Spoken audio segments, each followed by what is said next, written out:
Y empezó el mes de mayo con aumentos. Para empezar, de la nafta de un 10% que lleva acumulado, digamos, por cuarta vez consecutiva tenemos un aumento que llega a 31%, que en realidad se pensaba que iba a haber un aumento en agosto y otro en diciembre, y ahí sí va a llegar a 31%, pero ya, digamos, liquidamos ese 31%. Y se especuló también el día de hoy, que se lo voy a preguntar a Nicolás Gandini, con otro 8%. Bienvenido, buenas noches. María, ¿cómo te va? ¿Todo bien? ¿Vas a ir aumentando la nafta? No creo yo en lo inmediato, la verdad. Sí. Es una mezcla de sensación de deseo e información. Igual ya aumentó, digamos. Yo no lo veo que haya un aumento Sí. del 8% en los próximos 2 meses porque políticamente es muy difícil de bancar la parada, para decirlo claramente, digamos. Sí. ¿Y A ver, técnicamente? técnicamente te diría que no hay ningún justificativo para que aumente. Vos sabés que yo decía que estaba bajando el precio de barril en el mundo, si bien tuvo un pequeño Sí. repunte que lo hablábamos fuera de cámara, digamos, en el mundo entero ha venido bajando el precio del combustible. Esto es interesante también porque Sí. no se explicó demasiado. Claro, A ver, exacto. uno dice, che, ¿por qué aumenta la nafta? Bueno, aumenta la nafta porque las petroleras lo que dicen es, tengo costos en dólares, que está explicado por la materia Exactamente. prima, que es el petróleo. El petróleo es un commodity, en todo el mundo se pagan dólares, con lo cual a partir de la devaluación de diciembre, que fue de un 50% si tomamos de diciembre hasta hoy, hay que trasladar ese aumento también a surtidores. Claro, ¿Entiende? hay que tener en cuenta, ¿no es cierto?, que en noviembre aproximadamente estaba menos de 10 pesos. Estaba a el 12 dólar pesos. está a 14,50, 15 pesos, se calcula 50% de devaluación. Claro, y ellos compran el petróleo en Exactamente. pesos, pero el valor está en dólares. Exactamente, ese Sí. es el conceptualmente para entender el aumento. Ahora, lo que uno también tiene que preguntarse es, che, ¿cómo era el balance, cómo era la economía de las petroleras? Porque si vos me decís que le tenían espalda, tenían un colchón de plata suficiente, bueno, repartamos el ajuste entre todos, un poco el consumidor, un poco la petrolera, un poco el gobierno, reduciendo impuestos, y lo que está pasando realmente es que el que está absorbiendo el ajuste es el consumidor. ¿Por qué te digo esto?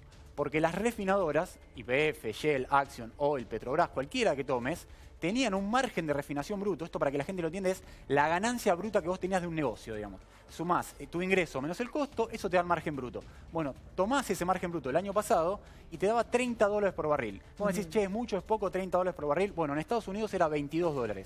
Es decir, para que la gente lo entienda, la petrolera en Argentina ganaba $8 más que en Estados Unidos. Eso te quiere decir que tenías una inercia, un colchón en tu casa, en la caja de las petroleras, para bancar el ajuste. Entonces, yo lo que básicamente cuestiono en algún punto, como periodista que se ha informado en esto, no es tanto la cuestión conceptual de tienen que aumentar los combustibles y probablemente tengan que aumentar. El tema es el quantum, el tema es el cuánto y en qué velocidad. Claro, no solamente está la parte técnica, sino política, y te diría político-económica, en el sentido de, a ver, tiene un efecto multiplicador, digamos, en todos los precios. Porque los fletes, transporte... Totalmente. O sea, eso va a incidir, digamos, lo que tiene que ver con la inflación. No, y además ya se está calculando, y ahora vamos a tener Sí. un debate también sobre el tema de inflación, entre un 6 y un 8%. Algunos dicen un 7,2%. Principalmente son las tarifas de alimentos los que tienen la mayor ponderación, o sea, el mayor peso específico para sacar el índice inflacionario. Es muchísimo. Desde junio de 2002, que hubo un 8,2%, Sí. no se iba a registrar un índice inflacionario tan alto. Bueno, hoy salieron los números de Miguel Bain y son 7,2% de la inflación en abril. Fíjate que tenemos unos gráficos justamente para explicar un poco que yo te diría que ¿Cargaste nafta o vos informado? Cargaste el sábado. Mirá, cargué el domingo, Sí. extrañamente. No pude aplicar la información que tenía. A ver, en enero la nafta super estaba a 13,79. Sí. En abril hubo otro aumento del 6%, que en ese momento era el 18%, porque recordemos, había habido un aumento en enero, después otro en marzo y otro en abril, y estaba a 13,79 en enero. En abril te salta 15,52 y ahora te salta, yo puse 17,48 porque tomé un promedio. Vos decías 17,10 es el precio de YPF, que es la más barata del mercado. YPF. Después depende de dónde vayas a cargar, puede ser más. Exactamente. 19 pesos en el conurbano, ¿no es cierto? Y después la premium alrededor de 20 pesos. Sí, fíjate que capital. Esto yo te puse premium mayo 19,98 contra que había empezado 15 pesos. O sea, tenés 5 pesos más en la premium, 4 pesos más en la super. Y yo te repito, la mayoría de los automovilistas estamos pagando estos precios. Muchas veces venimos con los salarios del año pasado, porque muchos no cerramos paritarias, porque no se pudo renegociar salarios. Entonces, el tema es la velocidad y el ritmo con lo que hiciste el aumento. A ver, había que aumentar precios en surtidores y puede ser, ¿por qué? Por esto que explicábamos antes, como te devaluó la moneda, las refinadoras dicen mis costos se explican en dólares, porque el crudo vale en dólares. Pagar en pesos. Yo tengo que ingresar más pesos, con lo cual necesito que aumenten los combustibles. Ahora, el ritmo, yo te diría que no había necesidad de hacerlo tan veloz, salvo que, y esto es algo que estamos especulando porque también desde las usinas oficiales no se ha bajado demasiada información, lo que busca el gobierno es concentrar los aumentos en el primer semestre Sí. para cuando lleguemos al famoso segundo semestre, donde se van a empezar a corregir las distorsiones de precios y demás, la inflación va a bajar, bueno, no doy más aumentos. Yo tengo esa información. Ok. Yo tengo esa información. Que los aumentos se dan todos ahora, se terminan y en el segundo semestre baja el índice inflacionario, decían, a 2% con la pretensión del 1% mensual, que no sé con este nivel de inflación y por otra parte cómo se da el efecto cascada también, ¿no es cierto? Lo podemos explicar desde la economía. Se llega, digamos, de este índice inflacionario a más o menos tener un 4% por mes, a llegar al 1 o 2%. Sí, no, es complicado. digamos, Vos ya por estás mes. entrando en mayo con un arrastre inflacionario muy importante. Tenés un aumento de el gasoil. Fíjate que está 16.31 contra 12.54 que empezó el año. Y el gasoil ataca toda la cadena de valor, digamos, del transporte hasta incluso también es un insumo que funciona como combustible y también como insumo para producir materiales. O sea, vos con una caldera la alimentás con gasoil cuando no tenés gas. Entonces, si te aumenta el precio, indudablemente el precio final del producto, cualquier mercadería que tomes, la termina aumentando. Entonces, Y tengo ahí tenés otra el problema. información, pero es más política que económica. A ver. Que la decisión no la tomó Aranguren, sino que vino de más arriba. Bueno, esta medida del aumento de precios, extrañamente, igual no es tan extraño, no tiene un padre, digamos. Cuesta encontrarle, ¿quién toma la medida? Uno dice, naturalmente la tiene que tomar el Ministerio de Energía y Minería, Juan José Aranguren, el ministro, porque es el área que le compete, es el área petrolera y demás. Ahora, Aranguren hoy salió en un programa de radio en Continental a bancar muy fuerte políticamente la medida, diciendo, no, esta es una decisión mía, se acordó en enero con las petroleras. Lo que pasa es que cuando hablas con las petroleras, lo que te dicen es, no, esto no estaba acordado. Esto bueno, se igual no definió... se van a hacer problemas. Bueno, no, digamos. obvio, lo celebran. Pero en algún punto lo que te dicen es que no estaba acordado en enero. Esto se decidió en las últimas 3 semanas. Muchos señalan a la jefatura de gabinete de Marcos Peña, que también hoy en Off the Record sale a desligarse diciendo, no, nosotros no tenemos que ver, respetamos la potestad, el campo de cada uno, esto es algo que viene de energía. En todo caso, bueno, dice, bueno, puede venir por ahí por la ley de Hacienda, que Hacienda dice, para que, bueno, no, concentremos aumentos en el primer semestre, en el segundo semestre no. Claro. Lo que pasa es que tampoco te dicen, sí, abiertamente lo hicimos nosotros. Y el único que salió a defender y a explicar esto que estamos transmitiendo. Y bueno, obvio es el ministro de Energía. Es el ministro de Energía. ¿Qué va a pasar en la región con los precios? Sí, esto te diría que es un cambio de época. Fíjate que tenemos una placa. En Argentina, esto es nafta super, ¿eh? Sí. 17.08 y precio IPF hoy. En Chile, 15.80. En Brasil, esto está en pesos, para que podamos comparar. O sea, son pesos nuestros, digamos. Pesos o sea, hay una nuestros, conversión a nuestros pesos. A nuestros pesos, exactamente, para que podamos comparar lisa y llanamente cuánto vale en Chile, cuánto vale en Brasil, cuánto vale en Paraguay. En Chile, 15.80 la nafta super. O sea, más barato. Chile, que es un país que no produce petróleo, tiene combustible más barato que Argentina. Brasil, lo mismo, 15.50. Paraguay, 13.19. Perú, 12.32. México, 11.70. Estados Unidos, 9.13. ¿Por qué? Porque Estados Unidos no tiene carga impositiva en los combustibles casi. Entonces, como la carga impositiva, los impuestos que están en el precio final del combustible son muy bajos, está pagando la mitad de lo que paga Argentina. Bolivia 8.12, también la carga impositiva es baja, y Ecuador 5.65 porque tiene una economía dolarizada, sin impuestos, que paga eso. Ahora, igual la probabilidad, posibilidad que uno tiene de producción, digamos, se tiene que condecir con el autoabastecimiento o no, porque si tenés que importar, entonces los precios varían. Es que, a ver, de vuelta, para que la gente lo entienda. Alguien dice, che, pará, yo leo en los diarios que el petróleo está en crisis, vale muy barato en el mundo, ¿por qué en Argentina aumenta? Bueno, hay un programa anticíclico, contracíclico, mejor dicho, que yo particularmente estoy a favor, que es, bueno, para que la inversión en los yacimientos locales de petróleo y gas en Argentina no se derrumbe como pasó en Estados Unidos, como pasó en otros lados del mundo, paguemos un poco más caro el precio del petróleo, el precio del gas es distinto, pero el precio del petróleo un poco más alto, para defender esos puestos de trabajo, recordando que la industria petrolera, entre empleos directos e indirectos, son 350.000 personas. Claro. O sea, es un montón de gente. Y ya viene el aumento del gas también, pero escuchemos al ministro de Energía de la Nación, Juan José Aranguren. Esto es un reflejo de algo que se había discutido con la industria a principios de año, de ir reflejando en forma gradual el impacto que había tenido en el insumo principal, que es el petróleo crudo, la corrección cambiaria a partir de la salida del cepo. Pero obviamente el tipo de cambio pasó de 9.68 a 14.50 promedio en lo que va del año. En lugar de estar aplicando un aumento por única vez en el mes de enero en forma de shock, lo que se hizo fueron aumentos parciales, 6% en enero, 6% en marzo, 6% en abril y 10% en mayo, con lo cual le da un acumulado al día de hoy del 31%. A los efectos de proteger los puestos de trabajo del sector petrolero, especialmente en aquellas provincias que son productoras, y particularmente en la Argentina tenemos otro problema desde el 2005 a la fecha en que se cambió la política impositiva sobre los combustibles. Los impuestos son ad valorem, es decir, aumenta el precio a la salida de refinería y el impuesto, en lugar de amortiguar ese incremento, lo acompaña, es decir, también aumenta.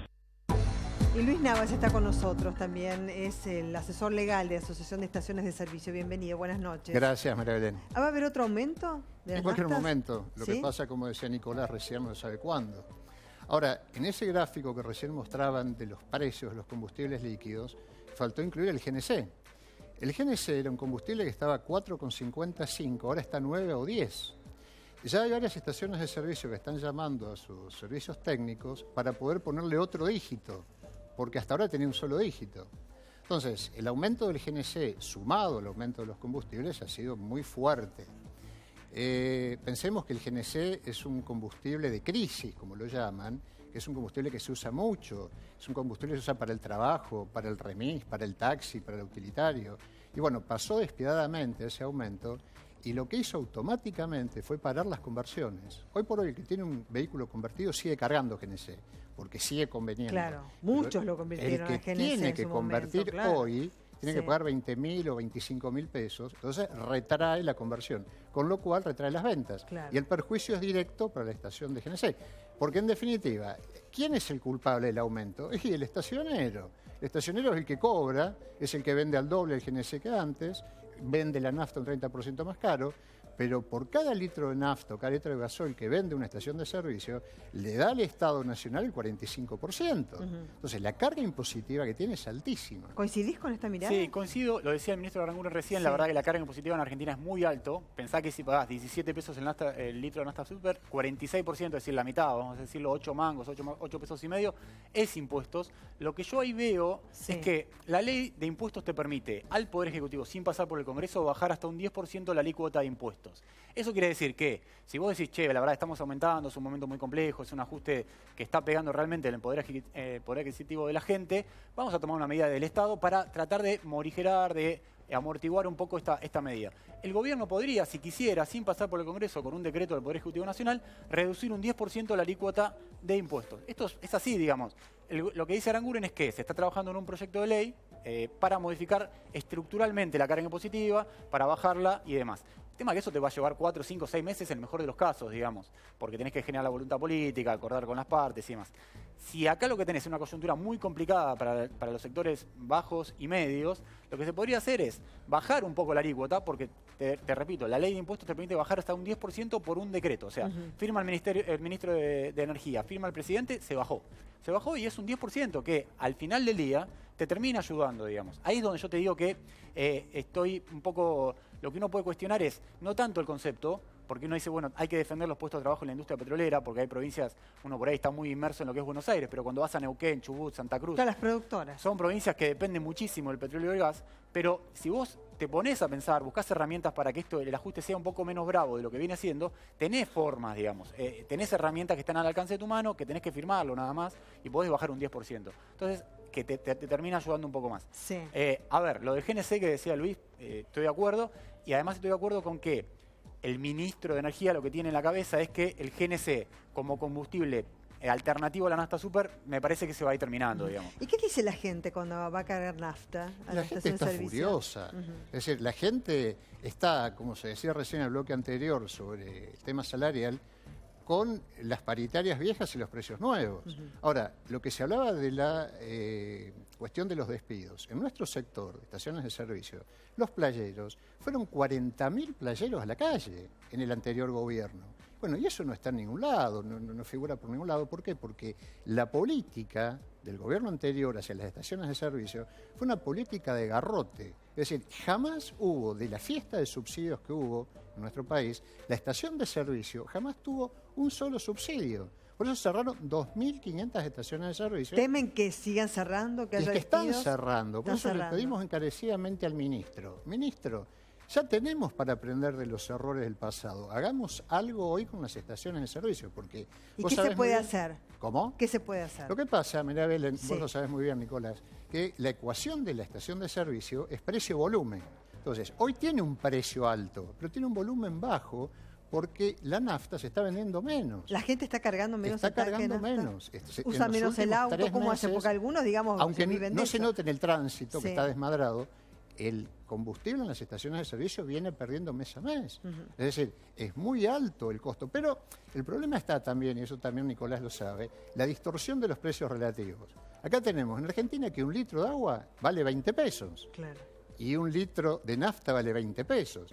Entonces, ¿qué es lo que está fallando en el medio? Sí. A ver, si nosotros escuchamos al gobierno y sus voces, ¿no es cierto?, en su pretensión de llegar al 1 o 2% de índice inflacionario mensual, digamos, pongámosle de julio para adelante, y todos los aumentos ahora, decimos, bueno, ya terminó, con esto terminó el aumento de la nafta. Sí, debería. Pero ¿por qué si ahora ya con el 31%, por qué vamos a pensar que no va a seguir aumentando? Y esa es la pregunta, digamos. Uno lo que tiende a pensar es que en los próximos 2 o 3 meses no debería haber un nuevo aumento. Ahora vos preguntás, che, en octubre por ahí otro aumento, y probablemente. La verdad que es complicado proyectarlo. Va a depender un poco de cómo evolucione el tipo de cambio, cuánto evolucione el dólar, básicamente, cómo evolucione el precio internacional del petróleo, aunque básicamente la Argentina Pone está que el descolgada. dólar se puede mantener estable por la intervención A del ver, Banco si el Central. precio internacional o el precio Sí. interno del petróleo no cambia demasiado y el dólar se mantiene en estos niveles, o sea, 15 pesos y medio, ahora si se te va a 16 pesos y medio el dólar y demás, probablemente tengas que hacer alguna corrección. Yo creo realmente, aunque te decía, desde las oficinas del gobierno no están explicando si la estrategia efectivamente es concentrar aumentos durante el primer semestre o esto es una cuestión, cuando uno le preguntó a Aranguren hoy, él dijo, no, esto estaba acordado desde enero, porque también hay una cuestión. Se empezó a circular Sí. fuertemente que este aumento en realidad iba a bancar la capacidad financiera de YPF. YPF estaba complicada. Bueno, entonces YPF tiene el 50% del mercado. Bueno, así que exactamente. Entonces, pero bueno, la verdad que el ministro dijo, no, esto no tiene nada que ver con YPF, básicamente depende algo que se había acordado en enero. No sé si están Vamos así. a ver. Muchísimas gracias. Gracias también. Gracias, Hacemos César. una pausa y ya volvemos con un mayo caliente que tiene más aumentos, además del de la nafta. Después te contamos.